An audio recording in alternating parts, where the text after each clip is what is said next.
I'm Joshua Bardwell, and you're going to learn something today. You're going to learn something about an object that's so common and mundane that you probably think there's nothing new to say about it.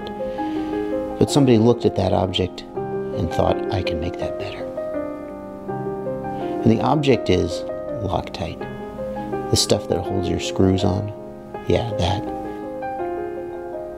Maybe you squeeze a big old blob out onto some paper and dab your screws in it. Maybe you try and squeeze it out straight onto the screws and spill it everywhere. However you do it, there's a better way. And the better way is from Mercury Adhesives, who make a wide line of adhesives, including Thread-Locker. And what they did is, they had the brilliant frickin' idea to put Thread-Locker in a nail polish bottle.